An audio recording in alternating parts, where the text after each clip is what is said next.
And he's like, well, you never know. Maybe the Eiger will be in condition. And I kind of laughed. I was like, oh, yeah? When was the last time either one of us set foot in the alpine realm? Let's get on with the show. My name is Jeff Witt. I'm a climber, mountain guide. I like to think of myself as a jack of all trades and a master of none. Do everything pretty darn well. Definitely not the best at anything I do. Thanks, Alpinist. Thank you, 57 Hours, for making this possible.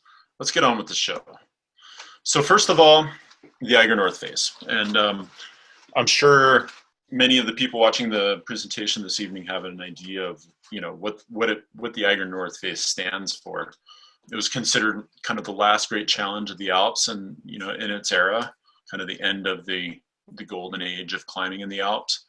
The face is 1,800 meters tall. That's 5,800 feet. It's two El Capitans stacked on each other, although not quite as steep. And what's amazing is you see these guys. This is Andrel Heckmair on the right and Ludwig Vogt on the left, who are one of the two teams that combined to complete the first ascent of the North Face. This isn't on the North Face, but you can see, this is a picture of those guys probably climbing some other feature in their neighborhood. And you can see what they're climbing with. I mean, really simple gear. They don't even have harnesses. They're using the rope to tie themselves in, archaic stuff. And I think it's really cool to remember that as we flip through these photos. The history of the North Face includes somewhere around 65 people dying in the face, not necessarily on the one route, but the first two teams that even tried to climb the face didn't come back. Hence, its reputation as the Nordwand, the murder wall. And this is a picture of Tony Kurtz trying to, he and his partner joined up with another team of two on their attempt, and then got caught in a storm. Actually, one of the guys got hit by a rock fall, and they tried to retreat from the face. And basically one guy got swept off by an avalanche, one guy got hit by a rock and knocked off. And Tony was like the last man standing and was trying to rappel down his rope, and he didn't have enough to touch down. And the rescuers were actually able to get him up a rope. And with his frostbitten hands, he tried to tie his two ends together, and then exclaimed the words, "I'm finished," and slumped back on the rope. And that was his story. So interesting history. Here's a look at the Hinterstoicer. And you can see now that, this photo is probably, judging by that helmet, I'm guessing this is like the 70s or the early 80s. Since then, the pitch has been fixed. And it's really interesting. Keep this photo in mind as I get to the picture of the Hinterstoicer while we were on it, because you can see it was quite different. And that's one thing that has changed over the years, is that the ideal conditions for climbing the face have changed. The modern desire is to have it more in winter conditions, as you can see here with Uli going for the speed record, which is also part of the history of the North Face.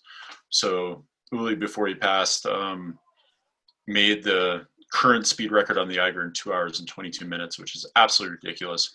I don't even think we're able to ramp that fast. So you see the conditions where Uli has it, and I'm just going to flip back, and you can see these conditions, and quite a bit different.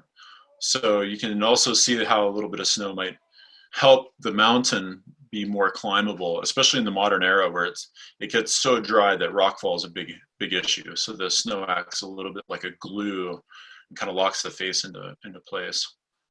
The story's kind of interesting. It starts with my climbing buddy Matthias Richter up from, he lives in Dresden. That's where things started. He looks a little crazy in this photo. That's just because he is. But Matt, when I came out to visit and go rock climbing, suggested that I bring some alpine climbing gear with me. I was going in October. And I'm like, alpine gear? What in the world would I bring alpine gear to the Alpsonstein for? And he's like, well, you never know. Maybe the Eiger will be in condition. And I kind of laughed. I was like, oh, yeah?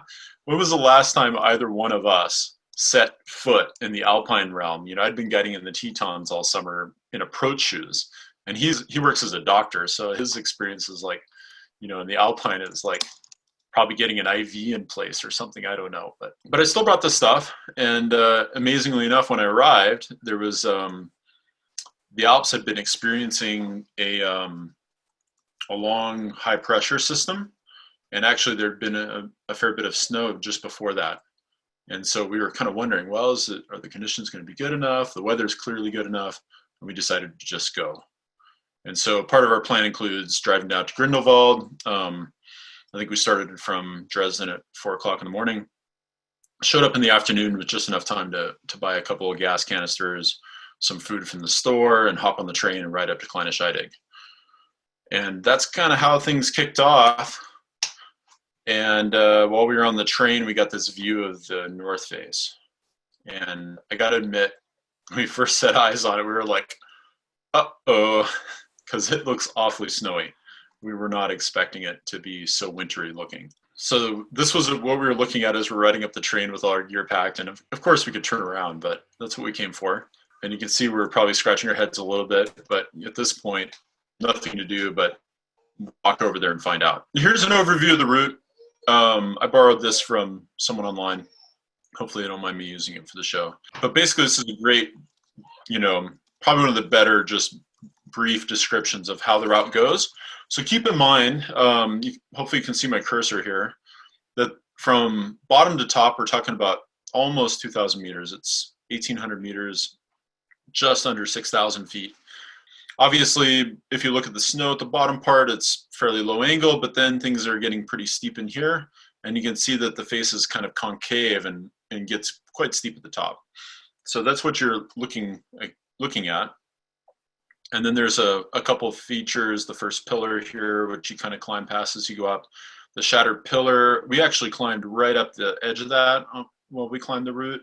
And then we ended up coming up here this way and on. And what I'd like to do is go over each day kind of as we go. So as you can see by the bullet points, we didn't really know how much time this was going to take us, but it was mid-October, so the days aren't that long.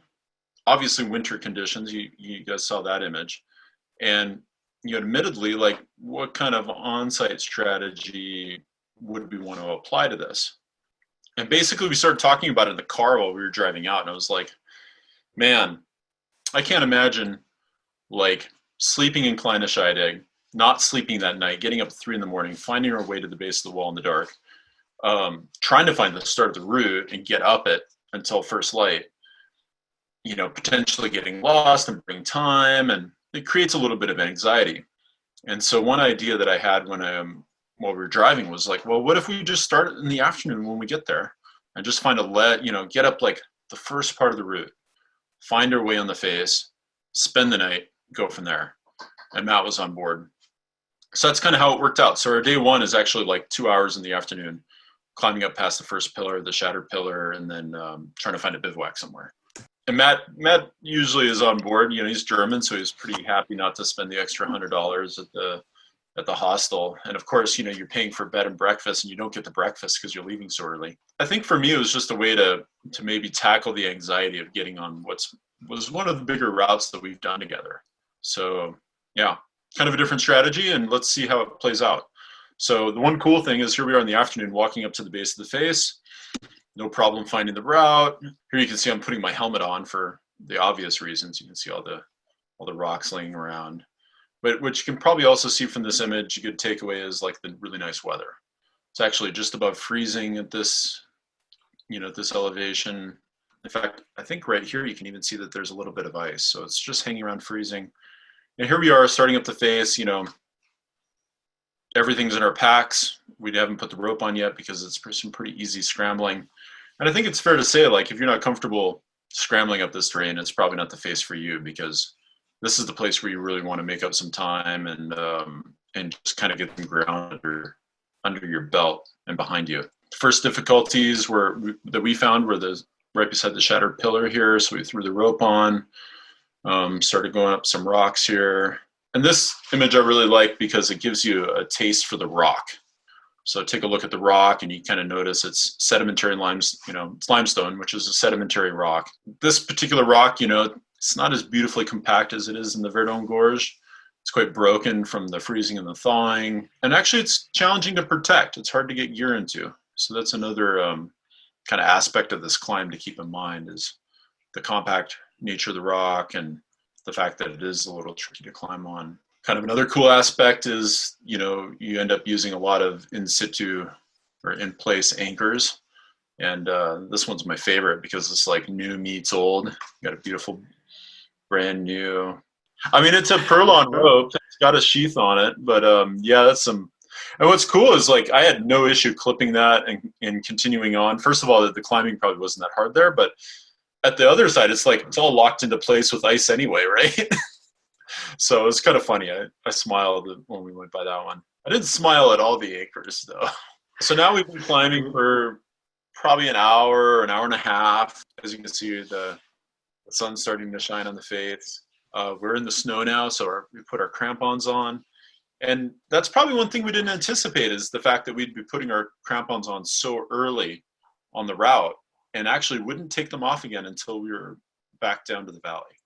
So it was a pretty interesting experience in that regard. It was hands down the most time I've ever spent in crampons without taking them off before, not including taking them off at night, of course. But I have to say the ambiance in the face is pretty cool, and we were getting a taste of it already as the sun sets here.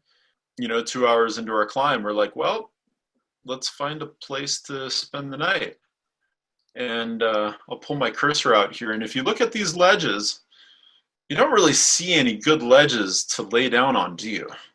Everything that's flat's covered with snow at an angle that you'd almost have to have a shovel to chip out a space on. And I was starting to get a little nervous. And then suddenly we stumbled into this little cave, which was like this perfect flat floor with an overhang above it. And then it even had these icicles in the back that lined across the back of the cave. And I couldn't believe it. We arrived there and I was like, oh my God, like this is a gift. I hadn't seen this on any of the topos, and yet there we were. Very convenient with the icicles because we needed to melt some water that night. And ice makes better water. Makes a higher quantity of water than snow, so you don't have to work as hard. Anyway, needless to say, we were really stoked. And I actually later went back and found it on another topo, and they called it the, quote, wet cave bivouac. And of course, in our case, it was all frozen, so it was like the perfect cave bivouac with icicles for melting for water. That's what I would call it. That was our first day on the wall. It doesn't really count. I would call it more of an approach.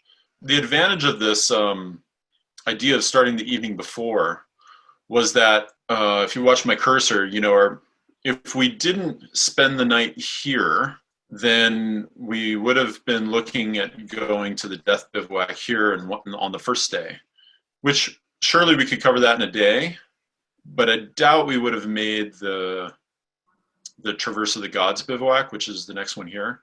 So basically, there's a bivvy there at the Traverse of the Gods. There's one at the Brittle Cracks here.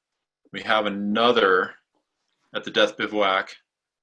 The Swallow's Nest is here, but it's not that good. We passed it, and it would have been hard-pressed to do anything but sit on our packs. And then we're here in this little cave. So actually, kind of a limitation on places to stay, which was part of our strategy. If we could get up this first little bit to here, then the next day, getting to there, we could definitely do it. Day 2, we get up out of the little frozen cave bivvy, and basically have one pitch to warm up on before we hit the difficult crack, which is the first crux pitch of the route. They call it the difficult crack because it's difficult. It's a steep 5/8.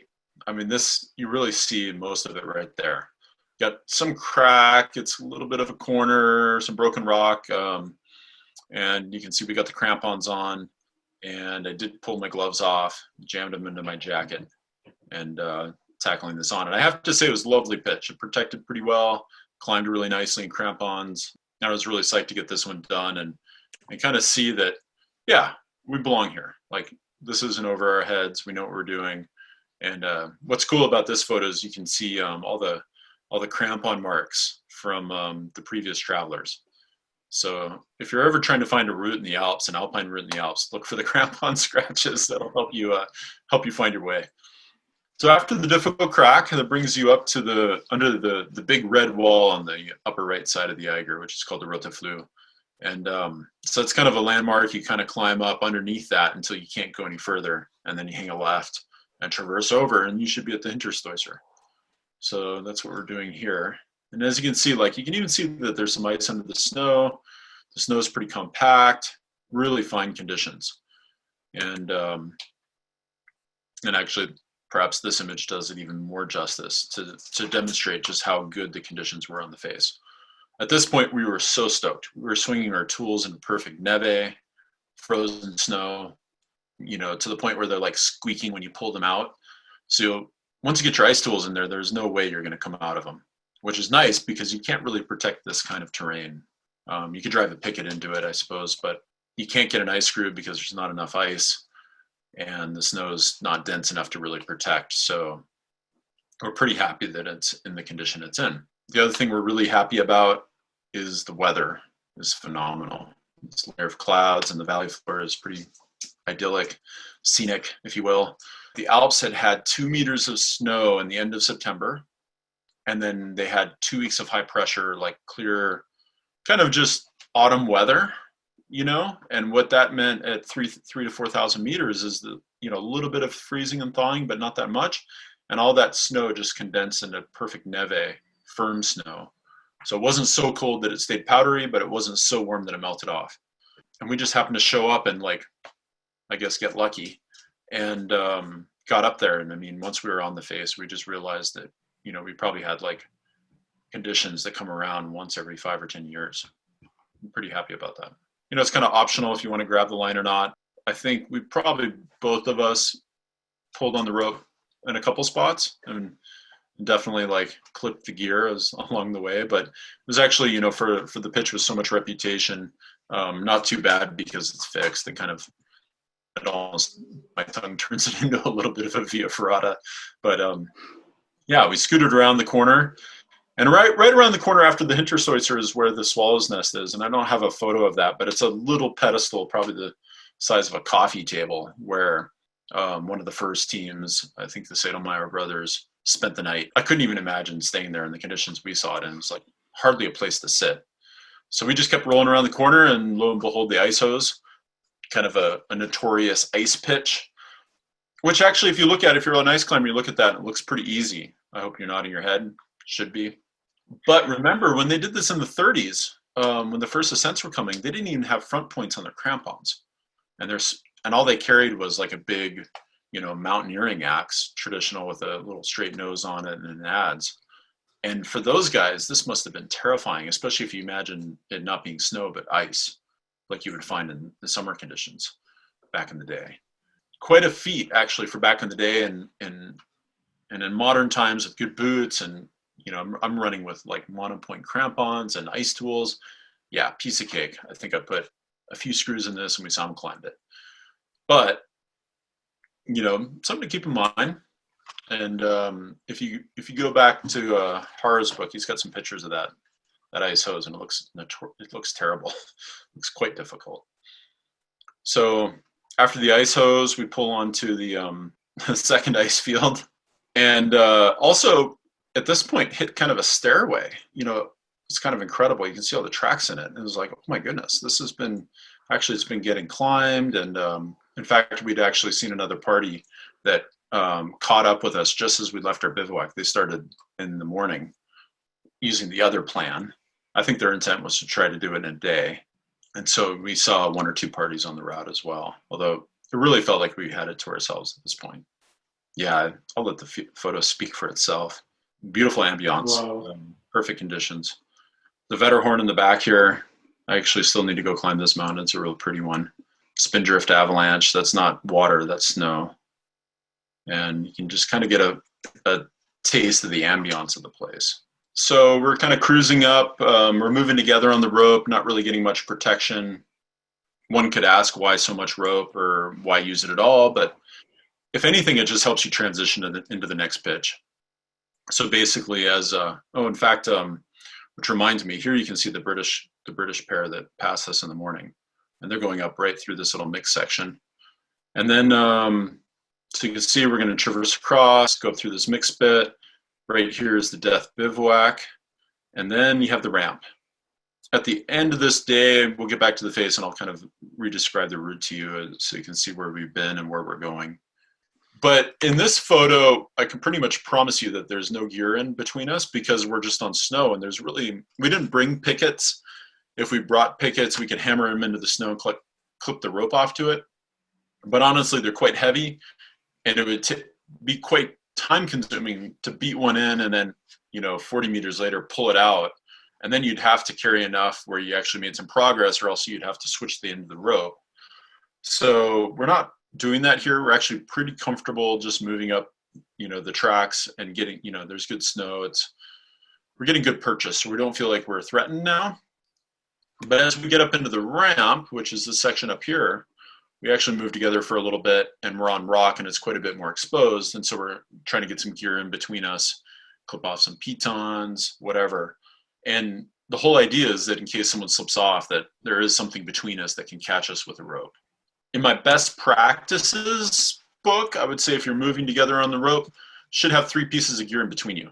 You can actually see the ropes probably connecting to something right there on this photo. But yeah, not too much in this easier terrain. But as the terrain gets harder, if you're going to move together, yeah, you should definitely have some gear between you. Or else what's the point of having the rope? You might as well just take it off. So after the ice fields, we arrived at the Death Bivouac, actually a pretty decent spot. And you could probably sleep here. There's probably just enough room for 2 people to lay down next to each other. For us, it was like a perfect lunch spot. So we sat down and took in lunch. For those of you that aren't aware of how it got its name, I'll throw that in. It was actually named for the Heckmair brothers trip, which was one of the first serious attempts on the face, and the high water point, if you will, up at that time. I think it was in 1935 that they were up there, as I recall. But anyway, they got caught up in a storm, and I think they were even up on the ramp, and they had somehow retreated and just bivvied at the Death Bivouac, or on this platform right here, waiting for the storm to ease. And it actually didn't ease for days. And once it cleared, I think they were able to determine with telescopes that they were just still there and not coming down. And it turned out that they had just died, stuck there in a storm for 3 days without enough supplies or enough ways to keep warm. So that's how the Death Bivvy got its name. Kind of ominous. So when you're sitting there, you're thinking about this, and taking in this incredible view of, down here is Kleine Scheidegg. That's where we started our climb from. There's a railway that comes up from Grindelwald and it goes down to Wengen on the other side. This is the Bernese Oberland, by the way. It's Interlachen's right over here, the lakes. It's pretty interesting to sit there and think about that. And you're like, well, maybe it's time to keep moving. So here we are scooting along on the first part of the ramp. The ramp is basically a feature that that kind of cuts diagonally up and left out from the face. And one of the things is you have this tremendous vertical wall that's above the ice fields that we just climbed up. And there's really no kind of moderate terrain around it, except for right here. There's this kind of leaning ramp, so it's not vertical anymore, even though the face itself is vertical. So you can see this is vertical and this is near vertical, but because the ramp's diagonally to the left, it makes it a little bit easier. And then the trick is from there, do you exit the face, or, and the intent was to climb the face when the guys put the route up. So they found a way to traverse back into the center, into this hanging ice field called the White Spider. And so that's kind of what's connecting us, getting us around these major difficulties. So moving together, and as you pointed out, Perry said, we're putting in a few pieces, trying to keep some gear between us as we go up, and passing some more beautiful Eiger anchors here, and classic soft iron piton, and surely that's what's connected with all this. I'm just going to go on record and say that I didn't build this anchor, that my buddy did, and not really to my standards, but it worked, showed up. I'm sure I just, actually we were doing blocks, so I think I popped up and then he took off on the next pitch. So Matt's block was kind of the upper part of the pitches of the day. And in fact, here he takes off on what I would call the crux of the route, or at least the ramp. And was actually some pretty tricky dry tooling. The rock wasn't that good. There wasn't that much to hold on to. So at this point, we're dry tooling, using our crampons. I followed up this pitch. Actually had a tool pop, and was like hanging from one arm, and then finally I like got reattached and down climbed actually back to a ledge and kind of shook out and finished it, only to arrive at the anchor to find Matt looking like this. I showed up, and the first thing he says is, "Hey man, take a picture." And so I'm like, all right, well, smile. And I take this picture, and then he's like, "Show it to me." And Matt's a doctor. He's a pediatrician, actually. So, you know, he's a professionally trained doctor, and he looks at it and he makes this comment. "Well, if I was a mother, I would just send you home." And my first thought was, shit, it's bad. Pardon my language for the young ones. I'm like, oh no, it's bad. We're going to have to bail now. And I'm just thinking about like trying to get back down the route, or are we going to have to call a helicopter? And I'm like, what do you mean we should go down? And he's like, no. Like, I would just send her home. Like, it's no big deal. Everything's fine. And then I got it. I was like, cool. Well, it's your block, man. Get back up there. It's kind of funny. So fun little anecdote, and henceforth forever known as the Eiger eye in his family. So if you ever get a black eye, call it the Eiger eye. And before I switch slides, I also want to point out the beautiful, we call it, this is known as the American death triangle. So anytime you like connect two pieces with, you know, just a circular incorporation of the cord, it actually exaggerates the force on each piece. So it weakens the anchor rather than strengthening it. It'd be funny. I only run into these in Europe. And I think funny. These days, like, people know about it enough where it doesn't happen, but ideally the cord should be connected individually to all three pieces and come down in a series of V's and be tied off. Nice of Matt to kind of like at least equalize it with the pin in the middle. But yeah, once again, not the anchor I would use. But anyway, onwards with the next pitch. And so actually Matt got back on the sharp end and finished off this last pitch up the ramp. This is actually called the Amphitheater. The ramp opens up, becomes a kind of an icy feature. Again, wonderful alpine climbing. And I'm hoping that everyone is getting a sense for that, you know, like actually really amazing conditions. And, you know, as opposed to how the Eiger was climbed back in the day, which was more of like a rock climb and, you know, the snow fields and the ice fields in summer. Now, actually with, you know, modern tools and crampons and boots and clothing, it actually makes more sense to do this in kind of mixed conditions. And the face really climbs well in this style. So at the top of the amphitheater, there's a couple little ledges called the brittle ledges, and they're just big enough to sit on. We actually sat there, had a snack, and I remember thinking to myself, it's actually listed as one of the potential bivouacs in the face. And I was like, oh man, there is no way I would spend the night here. And had one more pitch to go to get to the Traverse of the Gods, which theoretically there is another bivouac spot there. So we were like, well, this one isn't very pleasant. Let's move on. So Matt led off and climbed the brittle crack. I got to give him some credit. He did a lot of the hard pitches on this day. I guess I got things started off and led kind of the first half of the day, and then he took over and did the second half. And despite the Eiger eye, finished off in good style. And here I am following that pitch. I mean, those clouds are now like probably 4,000 feet below us. It's pretty wild. And then we arrived at the Bivvy Ledge on the Traverse of the Gods. Often gets called as the Gods Ledge in short, the Traverse of the Gods Ledge. So we showed up here, like, I think it's about 4 o'clock in the afternoon, and we are so stoked. Like, beautiful day, the sun just popped around the face and is beaming on us now, and we're done. Like, there's nowhere to go. Like, we could push on, but we must have at least 4 hours of climbing before the top. So no reason to go on into the dark. And plus we have this amazing ledge to sit on, and time to brew up, get some tea, get some dinner, and just kind of soak in the moment. And as I recall, like, we just sat here for like a half an hour and just like stared off into space.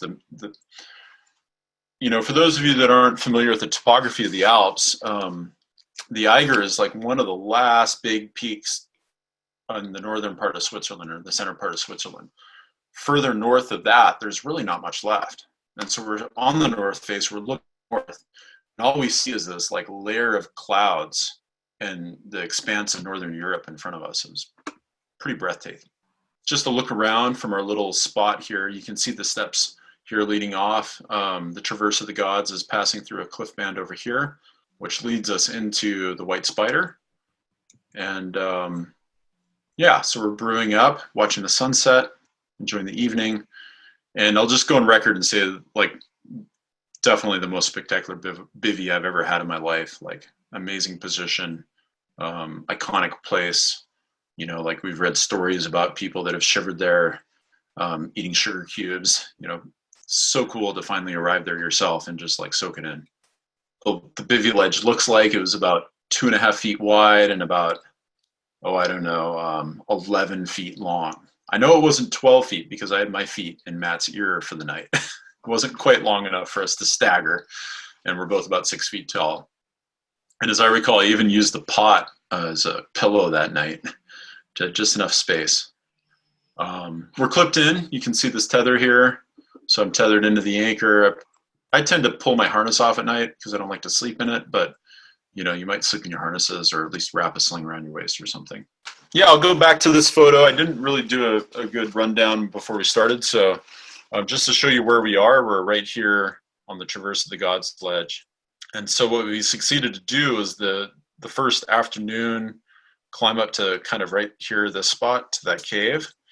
And then that last day that we just went through was up to Difficult Crack, across the Hinterstoiser, first ice field, ice hose to connect to the second ice field, traversing across, doing this little mixed band, which I forget the name of, and then finally getting up to the Death Bivouac for lunch. And then finally, like, all we had to do basically was climb the ramp and traverse out. But that took the second part of the day. You know, that probably took us, I guess, about 4 hours. So we're here, and then we have, you know, basically one more day is what we were planning on. And we need to traverse across the Traverse of the Gods there, and then pop up through the White Spider, which is this, and then figure out which one of the ramps to exit on, and then finally get over to the exit cracks and onto this upper ice field, the summit snowfield actually, and then that would get us to the top. So that's our next day, and I gotta say at this point we were pretty relaxed. We were pretty stoked, really just enjoying the climbing and enjoying the space that we're kind of like living in at this moment. Matt and I are both married, you know, kind of committed to, you know, life, and we had an agreement going into this, and that was that we were gonna climb as safely as we could, that we were gonna stop and belay pitches anytime we felt uncomfortable, and that we were going to try and get as much gear as we could. As a result of that, you know, we knew we weren't going to climb the fastest, because usually to move faster in any kind of technical terrain is to, like, let's just say, remove some safeties. So not place as much gear, not belay as many pitches, maybe climb some sections without the rope. And so that's how you can move faster, is like by moving together and eliminating the security. And we kind of committed to using, you know, playing as much security as we could and playing it safe. And so it kind of created that a little bit more relaxed atmosphere for us. You know, we knew we had good weather. The forecast was standing strong for at least 2 more days. And the other byproduct of this is actually we stopped and took photos, which is why we're all here tonight. So, because I have some photos to share. If we would have done this in 20 hours, I'd probably have 3 photographs and there'd be no story. In hindsight, I am too. And like, cool. It was just a byproduct of the style, you know. And so, cool. You know, different style. It's not Uli Steck doing it in 2.5 hours, but on the other side, we really had the opportunity to soak this place into our soul, you know. I love this photo. So here I am traversing across the Traverse of the Gods, and I did 2 things. I pulled a stone out. And it's hard to imagine you're like 4,000 feet up this face and the stone just like lifts out of the mountain. It's not the best quality. So I stuck a rock in my pocket just for memory's sake. And then looking down, I'm going to bring the cursor over and you can see our tracks. So coming up, here's the first ice field and the second ice field. And you can see our tracks here from the day before, and you could pretty much just spit and hit those. It was so steep down this section of the wall. Pretty amazing, and it was really cool to see that. I had to snap a photo And it really kind of creates you know, some perspective on the expanse of this face. So we would have started up over here and then come up through here. I'm sorry to say I didn't get a picture of the spider itself. We actually simul-climbed what would be about 6 pitches of ice. I think we might have done it in 1 or 2 pitches with the 5 ice screws that we had. We didn't take any pictures. It's actually kind of strenuous climbing. It was pretty hard ice, and like, you know, you get the pumped calves because it's not quite vertical, and it's, you know, you kind of, you know, it's that one angle of ice that's a little bit of work. So we just kept moving, got it done, and then here we are. There's a little ramp. There's actually a couple different ramps that leave the top of this, the ice face that they call the spider, and you got to get the right one, because if you don't, it dead ends. Thankfully, you can see there's a few tracks in here, so we're at this point we're kind of following the tracks, thinking, well, I hope these guys went the right way. So got a couple ice screws, at least 1 ice screw in there. That's me leading up. I think it's my turn to do. It's my block the first part of the day. So Matt had done a pretty substantial block the previous day, so this was my turn. So I led up through the spider, taking on this ramp, and then finally you can see that there's some business up above me. So let's see what the story is. Actually, there's a really nice ice run over there. Maybe I should have gone that way. But yeah, the last section, last crux of the route is called the Quartz Crack. It's this kind of leaning, steep chimney corner feature that you're looking at here. And what's kind of interesting is it's called the Quartz Crack. I don't think it's quartz. I think it's actually this like calcite material that's gone on this slab here. And it was amazing because you could not get your crampons to stick to it at all. They would just skate right off like it was glass. So you can see I'm kind of lie backing this thing, working my way up, and there's a fixed gear with a piece of tat there that's I'm really happy to clip the rope into in a few minutes. So actually I would say that this was hands down the most difficult pitch of the route. You know, something like 5.9, again, maybe M5. I'm going to go back for a second. Once we get through this, we can actually traverse like right through here. So the key is to traverse left until you find some like moderate, you know, they call them the exit cracks in Har's book, but like chimney system to exit. So this is the ledge we just traversed around on. And there's actually a little fixed rope in there somewhere that was a good indicator that we were on track. So we pull around the corner, we see this, and it doesn't look bad, so why not? We fire up that. Some classic, you know, moderate mixed climbing here. This is probably like 5.6, so we're talking about like, you know, an M grade of like, you know, maybe M3, fairly moderate. I've seen this without the ice in it. It actually looks a bit harder, you know, to climb it without the ice. And actually, you know, going back to the rock, you can see it's so compact and shattered, you're unlikely to get gear in this stuff either. So it was nice to have a little ice to bury the tools in. And yeah, and at the top of that pitch, it was Matt's turn. He offered to take over. I think he started to get some summit fever here and took off. And we jokingly call this the 300-meter pitch because basically we simul-climbed with the whole rope out for about an hour and a half to the summit ridge. And every once in a while, he'd find a piece of gear or clip the rope to something. Finally, hitting the summit snowfield. And at this point, you're feeling it. You're like, wow, I can't believe it. We're out of the face now. So basically, the difficulties are behind us. We just got to go up snow to the summit and find our way down. And you're starting to get really excited. Yeah, so top out, right over here somewhere, there was actually a substantial ledge that had been hacked out where people were bivvying. So at that point, we reorganized the rope, went back down to one of the half ropes between us, and kind of like had a drink and had something to eat, and was like, wow, all right, let's do this and finish it off. So here we are traversing the summit ridge.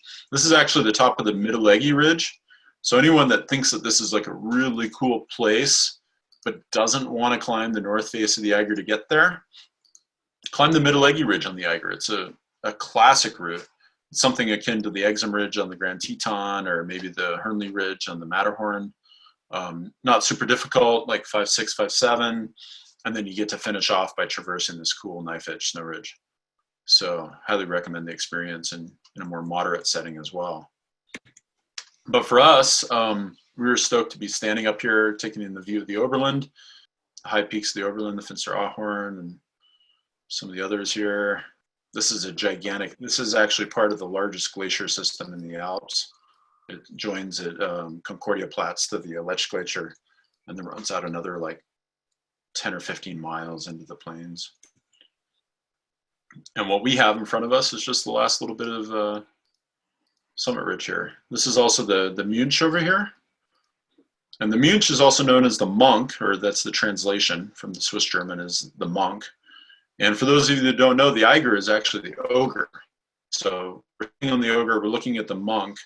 And the monk's job is actually to guard the ogre guard the Jungfrau, which is behind here, from the ogre. So it kind of stands as a guard between the two mountains. It's a kind of cool story about the peaks here. Nice. Summit. I'm actually sponsored by camp, but this photo is before then, so pretty cool to have the camp helmet on. And actually when I started working with those guys, one of the first things Brett told me was that I had to ditch the helmet. Like, we get you a new helmet, please, Jeff. You got to stop wearing that old thing. You can even see I got it like duct taped so the plastic shell on the foam doesn't peel away. It's pretty funny. But yeah, actually, we do still have to get down.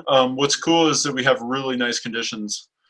Actually, if you had skis right now, you'd be really stoked. You could probably ski this face. But basically, we got a steep snow face to walk down, a little bit of glacier, and then you can see the train station right there. That's our goal. And actually, we actually started from Kleine Scheidegg, which is right over here. So down we go. Not that bad. Actually, what took us 45 hours to climb took us 3 hours to walk down. So it goes to show that just like traveling over moderate terrain is much easier. I can't remember. I don't think we actually used the rope. We kind of zigzagged around, these occasional seracs in the glacier, kind of snaked through the rocks. Really, actually, you can see our tracks coming from over here. We probably snuck behind there. But really fine conditions, and we were pretty stoked to make good time coming down. We had a standing ovation from the one Steinbach we met along the way with congratulations. Other than that, we were totally by ourselves. Showed back up in Kleine Scheidegg, spun around, took a look at the face we had just climbed, and I'm sure many people watching this this evening that are still with us have had the experience, like if you've climbed a mountain, to like look back at it when you're done, and it seems surreal. It doesn't connect. Like, wow, we were there? Huh, weird. Doesn't seem right. But anyway, it's a pretty cool feeling anytime you get it, and you just gotta scratch your head, take a photo, and go back and think about it again. So there's the gear. That's all you need. Next slide. No, I'm just kidding. So backpack, 30 to 40 liter pack. Go light. This is a cold world pack. It's actually kind of cool. It's got an Insulite pad that acts as the back panel, so you can sleep on it if you wanted to. But as you can see, and as you saw from the photos, we carried pads up with us anyway, so it doesn't matter. Take an Insulite pad.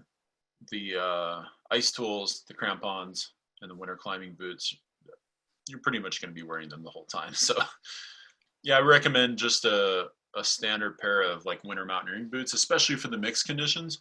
If I was like in slightly warmer conditions, maybe I'd wear even a slightly lighter boot with like a pneumatic style crampon. But I was actually pretty happy to be in the monopoints and in rigid boots and warm boots because we were there for a few days.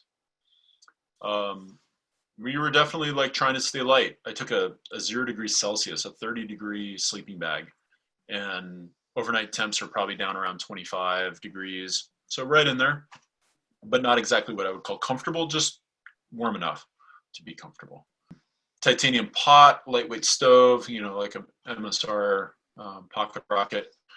I got a simple Marmot down jacket, a pair of Black Diamond winter climbing gloves. I probably had a lighter pair of gloves with me, but I usually carry like 2 pairs of gloves, maybe 3. Light pair, medium pair, heavy pair for if you get stranded and need to sit out the night. But we had sleeping bags, so that wasn't really an issue. Yep, the crampons, the ice tools, just a pair of, modern ice tools, nothing fancy. I don't think I'd take no mix up on the face, like something more for mixed climbing, but it depends. If it was colder, I probably would. I'd probably go to like a modular technical tool. So I was wearing like a pair of soft shell pants, light long underwear, a soft shell jacket, fleece top, not a lot of, just a handful of layers. And I pretty much wore everything the whole time except for the down jacket. That would go in the pack, and then once we got to a belay, you might pull it out or at least wear it in the evening. And the trick with the down jacket is actually supplements with your sleeping bag, so you can pull it up over your feet for a couple extra degrees. What everyone really wants to know is like, well, what was your rack like? And literally, it's a 0.5 to number 3 Camelots, a small set of nuts, which we hardly ever used. It's hard to get nuts into limestone, admittedly. And then we probably had about a total of 8 draws and runners. And I think I would do that again. I'd probably take 8 or 9 of these. I might ditch the 3. I think we used it a few times. And nowadays, I'd probably take 1 cam smaller. So I might take like the 0.3, the 0.4 to number 2. Hard to say. And probably leave the nuts. The nice thing about the nuts is if you have to bail, then you don't feel so bad about leaving them behind. But honestly, there's not that much rack there. If you had to bail with that rack, it would be gone pretty fast. How much of this, and what you don't see is actually the food. So we had like 2 nights of like dried noodles to cook in the pot. We had, a couple sandwiches, probably 1 each for 2 days. So we probably had like 4 sandwiches. And then we probably had like, I don't know, 4 or 5 bars total each, maybe a few goos. And then a gas canister. So if you think about like the stove and the N-Slite pad and the sleeping bag and the puffy, that's in the pack, right? Along with the canister and the food and the water. And then everything else is on your body. So yeah, if you're a 180-pound climber like I am, you're probably weighing in at close to 200 pounds now with all your equipment on. Plus, I don't know, the pack was probably 20, 25 pounds. So that should give you a little bit of an overview of, what you're dealing with. Oh yeah, and lastly, leave the beers in the car. Another question I get asked a lot is like, how do you prepare for something like this? On one side, you need to have the endurance to go all day for a couple days in a row. So, think about marathon condition. Like, could you run a marathon? If you could, you probably have the endurance you'd need to be at this for a few days in a row. Do you need to run a marathon to climb the Eiger? No, but it probably paints a picture. Like if you can go hard for 4 to 8 hours in the mountains, like at a pretty aerobic pace, yeah, then you probably got the fitness that we're talking about.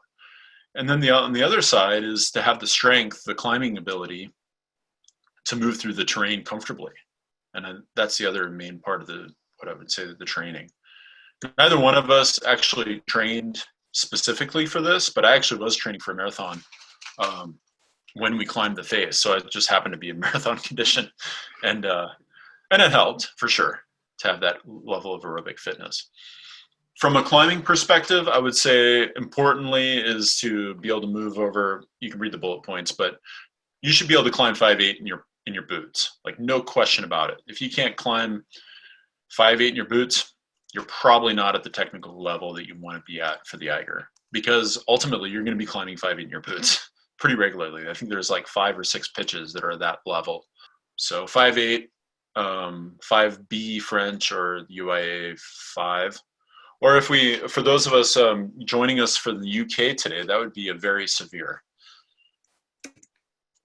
Other thing, you should be solid on ice. So as I say here, like move well on water ice 4. You should be able to lead water ice 4, no big deal. You should be able to follow it quickly. It shouldn't rattle you, because if it does, then if you get on the ice hose in hard conditions, it'll be shaken, not stirred. And then finally, you should spend some time in the mountains. Thanks again to everyone for joining us. I'm going to go ahead and stop the screen share so we can look at each other in the eyes.